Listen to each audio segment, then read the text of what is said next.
Yo, so a couple buddies of mine, we went last minute and we saw this really cool play called No Exit by Jean-Paul Sartre.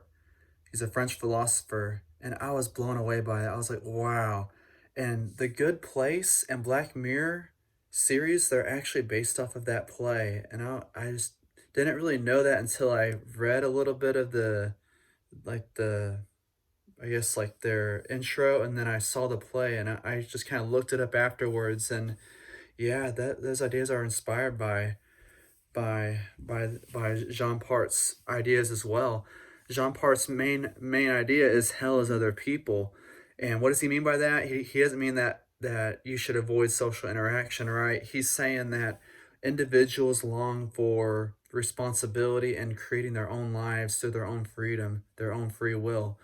And he says that other people can hinge on that through their social judgments, social expectations, all that different stuff. And so it's kind of like a balance that if you are too social, you kind of lose yourself in that, and you can go mad. And he so the basic play is that you have three people locked in a room for eternity, and they end up torturing each other, being each other's torturer through, like, what else do you have to do when you're locked in a room for eternity? Like, eventually, like, you guys just go mad. You know everything about each other. You know everybody's triggers.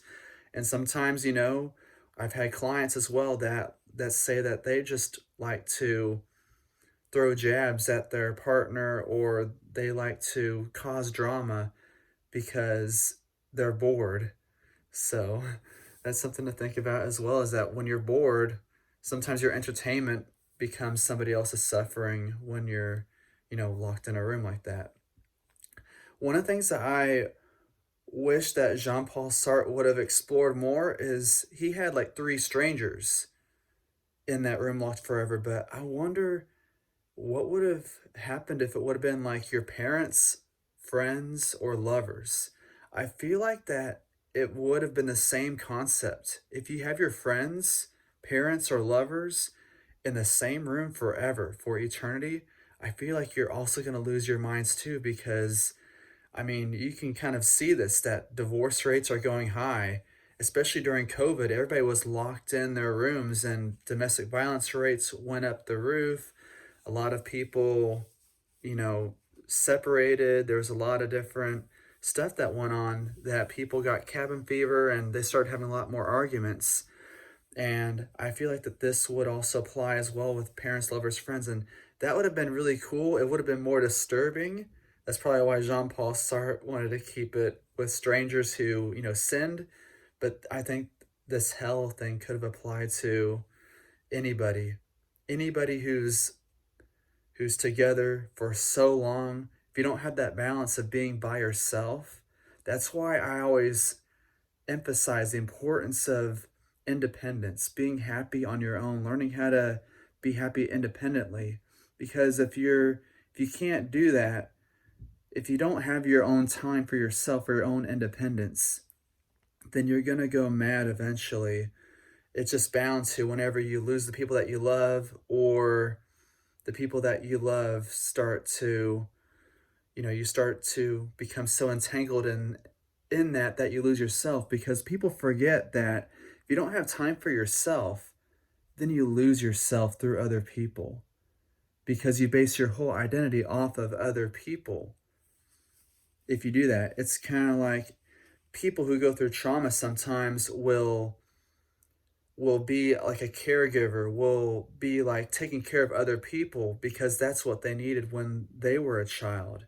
And so sometimes they'll help other people out to the extent of themselves, because they don't want anybody else to go through that, through what they've been through. And they kind of wish that they would have had somebody like they're being now to somebody else. So that's kind of a way that some people deal with that as well.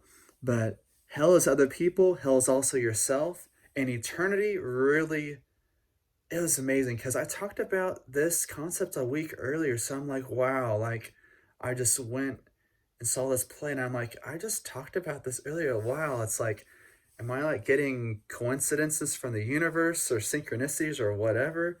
Because I talked about in my previous video that what we really fear deep down is eternity. You know, you could have pain for 5 seconds, or you could have it for eternity. And the eternity part is what is scary. 5 seconds, sure, I can deal with that. I can stub my toe, 5 seconds, I'll be good. I could have an argument with somebody, then we're good.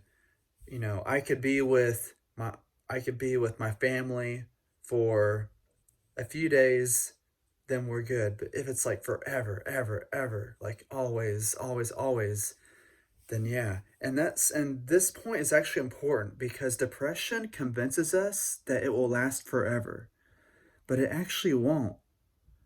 A lot of times, like my clients will say to me, like, man, like happiness doesn't last forever.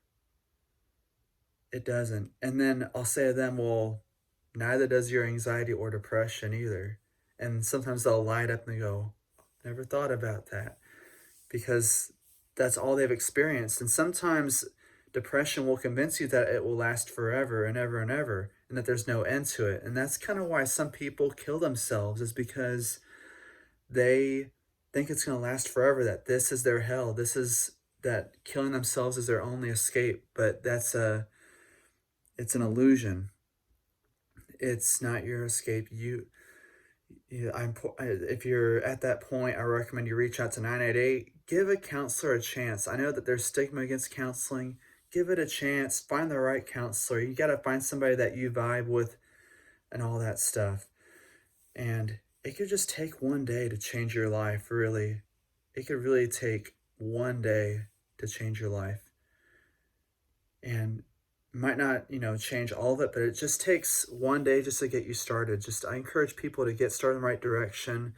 I know that this video is really long, but the main takeaway is that, yeah, hell is other people. Hell is also yourself and how you identify, how you react to things, and also that eternity is a scary thing, and relationships are beautiful, all this different stuff. And it just kind of goes back to my other video. I just thought I'd just share my ideas out there and about this, because it's just kind of like making me think more about this stuff, because I've already talked about it, and I just thought that it'd be thought-provoking for you to think about, is that what is eternity? What is it?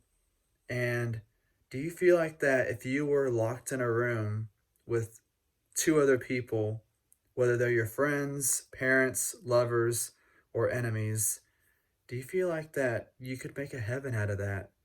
And maybe you could make a heaven out of that. Like, what is heaven really? Heaven to me is a state of mind, a state of peace, and hell is suffering.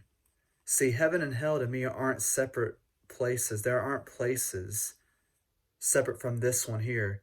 This is hell right now. This is heaven right now. Depends on how you go about it. What's your state of mind? Are you coming at it from a place of love or from a place of anger, fear, hatred? And I encourage people to open up their hearts and meditate, calm down that negative mind, because that's what's going to help you to reach heaven, is learning how to be happy independently on your own. The kingdom of heaven is within you.